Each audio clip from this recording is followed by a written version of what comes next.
নমস্কার বন্ধুরা, আমি সুনিতা। আজকে আমি আমলকির ক্যান্ডি করে দেখাচ্ছি। তো তোমরা বন্ধুরা প্রথম থেকে শেষ পর্যন্ত ভিডিওটা দেখতে থাকো, তাহলে বুঝতে পারবে আমলকির ক্যান্ডিটা কিভাবে করছি। তো প্রথমে দেখো, আমি একটু জল বসিয়ে দেব। তো এই প্রায় 2 মগের মতন জল দিয়ে দেব। জলটা দিয়ে আমি দেখো ছিদ্রযুক্ত একটা পাত্র বসিয়ে দিয়েছি। আর এর মধ্যেই কিন্তু আমলকিগুলো দিয়ে দেব। আমার প্রায় 800 গ্রাম আমলকি আছে। তো এটা আমি প্রায় 6 থেকে 7 মিনিট ভাপিয়ে নেব। তো এটা কিন্তু জল দিয়ে ভাপাবো না, এইভাবেই ভাপিয়ে নেব।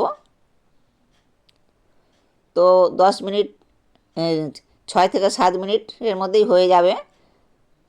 10 মিনিট অত লাগবে না বন্ধুরা। তো এবার আমি দেখব এটা ঠিকভাবে হয়েছে কি। এই দেখো বন্ধুরা, কি সুন্দর, মানে কি বলবো, মানে লেবু যেমন ছাড়িয়ে যায় সেইভাবে কিন্তু ছাড়িয়ে যাচ্ছে। তো এইগুলোকে আমি সবগুলো দানা ফেলে একটা একটা করে বার করে নেব। খুব সুন্দরভাবে ছাড়িয়ে যাচ্ছে বন্ধুরা। আমি সুনিতা, তোমাদের যখনই মন পছন্দ বা নতুন খাবার খেতে ইচ্ছা করবে, ইউটিউবে গিয়ে লিখবে সুনিতা তারাচন্দ্রী ভেজ আর সাবস্ক্রাইব করবে আমার চ্যানেল। আমার সমস্ত রান্নার আপডেট পেতে বেল নোটিফিকেশনটা অন করে রাখবে বন্ধুরা। তো তোমরা স্কিপ না করে প্রথম থেকে শেষ পর্যন্ত ভিডিওটা দেখতে থাকো, তাহলে বুঝতে পারবে আমলকির ক্যান্ডি কিভাবে আমি করছি। তো এটা কিন্তু আশা করছি তোমাদের খুব ভালো লাগবে। আর এই আমলকির ক্যান্ডিটা কিন্তু খাওয়াও খুব উপকার। দেখো আমার সবগুলোই কিন্তু ছাড়িয়ে নেওয়া হয়ে গেছে। তো দেখো, এবারে আমি কি করব সেটাই তোমরা দেখতে থাকো।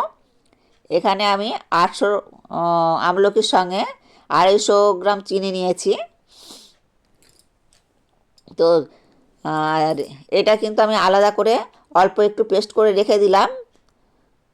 তো এটা কি করব সেটা তোমরা দেখতে থাকো, তাহলে বুঝতে পারবে।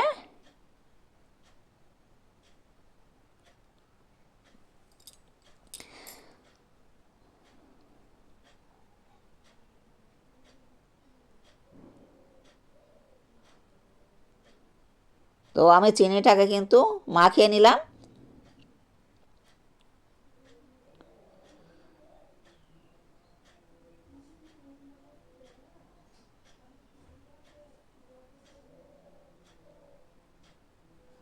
এবারে এটা কিন্তু আমি রোদে দিয়ে দেব।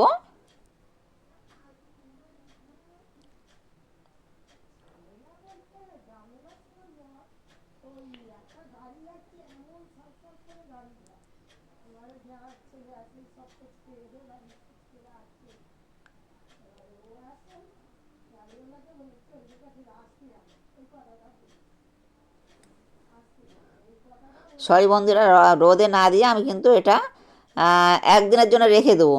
এখানে ভিনিগার দিয়ে দিলাম। আর আমি যে চিনিটা দিয়ে দিলাম, তো এই চিনিটা পেস্ট করে দিলাম, কিন্তু পেস্ট না করলেও চলতো, এমনি দিলেও চলতো। তো আমি কিন্তু পেস্ট করে দিয়ে দিলাম।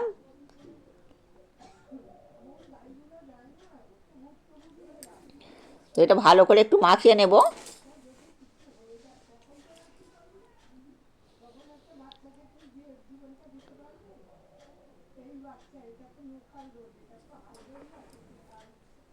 আর এখানে আমি ঢাকা চাপা দিয়ে প্রায় একদিন রেখে দেব। তো একদিন পরে আমি ফিরে এলাম। এইবারে দেখো বন্ধুরা, এটা কত শক্ত হয়ে গেছে। আর যেহেতু ভিনিগারটা দেওয়া আছে, তার জন্যে কিন্তু ফ্যাঙ্গাস আসবে না।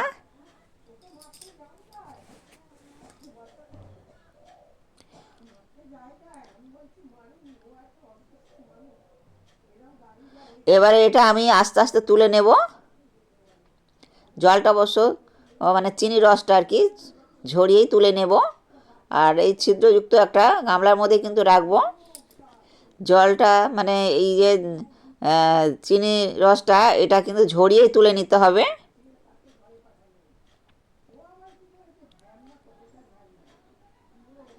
আর একটা, মানে এটা একটা পাত্রের মধ্যে রেখেছি। আর যেটুকু বাকি থাকবে, মানে চিনি রসটা, ওটা কিন্তু ঝরেই যাবে। আর এই রসটা কিন্তু আমি ফেলবো না, যেহেতু এটা চিনি দেওয়া ছিল। এটা কিন্তু আমি এটা আচার করে নেবো বা চাটনি এই সমস্ত কিছু করে নেওয়া যাবে। আর এটা কিন্তু এমনি শরবতের মতন খাওয়াও যাবে। তো আমলকি যেহেতু এটা প্রায় একদিন দেওয়া ছিল, তো ওটাও খুবই উপকার। আর আমলকি তো আমলকিতে ভিটামিন সি থাকে।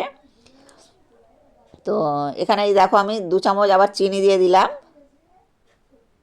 এটা কিন্তু পেস্ট করা চিনি, তো তার জন্যে কিন্তু আমি চিনিটা একসঙ্গে পেস্ট করে নিয়েছি।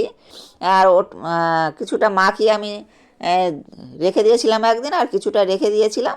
তো তার মধ্যে আমি 2 চামচ কিন্তু এটা মাখিয়ে নিলাম।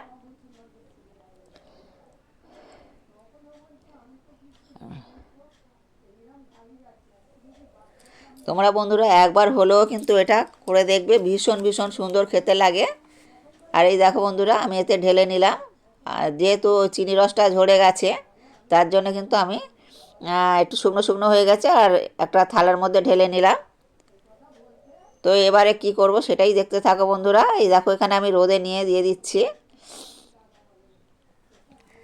আর সর্দি কাশি গ্যাস অম্বল দূর করতে আমলকির ক্যান্ডি একবার বানিয়ে ফেলুন বন্ধুরা, তো তাহলে খেতে খুবই ভালো লাগবে। এই দেখো বন্ধুরা, একদম শুকনো হয়ে গেছে। আমার একটা দিন রোদে দেওয়া ছিল, তো রোদটা ওই দিনকে খুবই ভালো ছিল, তার জন্য কিন্তু এটা ভালোভাবে শুকিয়ে গেছে। আর এই দেখতে পাচ্ছ কত সুন্দর হয়েছে, একদম ঝরঝরে হয়ে গেছে। এটা কিন্তু 1 বছর জুড়ে সংরক্ষণ করে রাখা যাবে। তো এই দেখো বন্ধুরা, এবারে কি করব সেটাই দেখতে থাকো।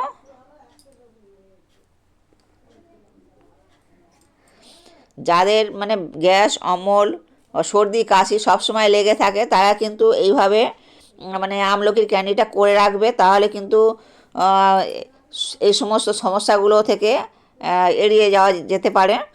তো ডেলি যদি 2-4টে করে খাওয়া যায় তো ভীষণ ভীষণ শরীরের পক্ষে ভালো। আর মানে আমলকি যে কতটাই উপকারী কারোর কিন্তু অজানা নেই, সকলেই কম বেশি করে জানে। তো ভিটামিন সি তো ভরপুর। আর গ্যাস অম্বল এগুলো তো হবেই না। আমি একটা মানে কাঁচের একটা বয়াম নিয়েছি, তো কাঁচের বয়ামের মধ্যে রাখলে কিন্তু আমলকি মানে যে কোনো আচার খুবই ভালো থাকে। তো আমি কিন্তু এই কাঁচের বয়ামের মধ্যে রেখে দেব। তো এটা বছর জুড়ে কিন্তু সংরক্ষণ করে রেখে দিলাম। তো এরকম করে আমি আচার অনেক রকম আমলকির আচার করেছি। আমলকির আচার আমি মিষ্টি আচারটাও করেছি, মানে যেটা গুড় দিয়ে আর কি, নতুন গুড় দিয়ে করেছি। আর এখন তো আমলকি প্রচুর পরিমাণে পাওয়া যায়। তো যদি এইভাবে করে রাখা যায় কিন্তু অন্য আচার খেতে ভালো লাগে, আচারটা আরও ভালো লাগে। ভিডিওটা এখানেই শেষ করলাম বন্ধুরা, ভালো থাকবে।